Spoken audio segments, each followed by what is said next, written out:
আসসালামু আলাইকুম রহমতুল্লাহ। প্রিয় দর্শক, আশা করি সবাই ভালো আছেন। 1 ডিসেম্বর রোজ সোমবার আমরা চলে আসছি সেই নাজিপুর বাজার, গুরুদাসপুর, নাটোর। তো আমরা দেখবো আজকের পেঁয়াজের হাল হাকিকত কী অবস্থা। ভাই, পেঁয়াজের দাম কি ঊর্ধ্বগতি আছে? চাষ করে বাজার তুলনায় বেশি মনে হচ্ছে নাকি? এখানে একই বাজার না, এর বেশি লাগছে? কত টাকা বেশি মনে হচ্ছে? অনেক বেশি, মানে 20 টাকা বেশি। 20 টাকা বেশি মনে হচ্ছে। 20, 37,3800 টাকা।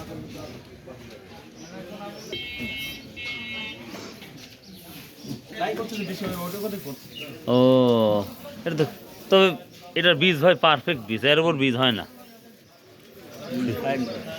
প্রিয় দর্শক, একেবারেই প্রপারলি ভালো বীজ। জমি একটু অল্প লাগবে, যে কোয়ালিটি আমরা দেখতে পাচ্ছি, এটা 120 টাকা খুচরা বিক্রি হচ্ছে। তারপরেও কৃষক বেশি বেশি বলতেছে। তো আসলে ওনারা কিনছে বেশি দিয়ে, তাই বিক্রি করতে হবে বেশি দিয়ে। যদি কম কিনতো তাহলে কমই বিক্রি করতো। তো দেখি আমরা বাজারে ঢুকি।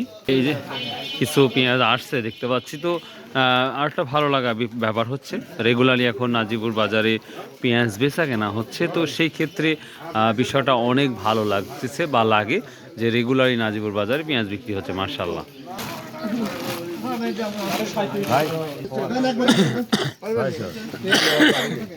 600 টাকা মানে 3600 টাকা বলতেছে। তো এখন পর্যন্ত বিক্রি হয় নাই, তো দেখা যাক কত হয়।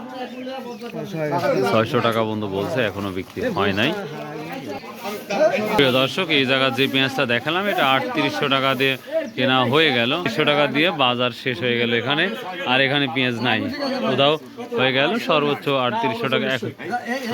প্রিয় দর্শক, সর্বোচ্চ এখন পর্যন্ত আমি 3800 টাকা পর্যন্ত দেখলাম বাজার। সর্বোচ্চ ভাই কত গেছে? 38 উপরে গেছে কি? 3900 গেছে কি? 38 এখন, এটাই তো দেখলাম। আচ্ছা আচ্ছা, ঠিক আছে। ও আচ্ছা, আসসালামু আলাইকুম ওয়া রাহমাতুল্লাহ।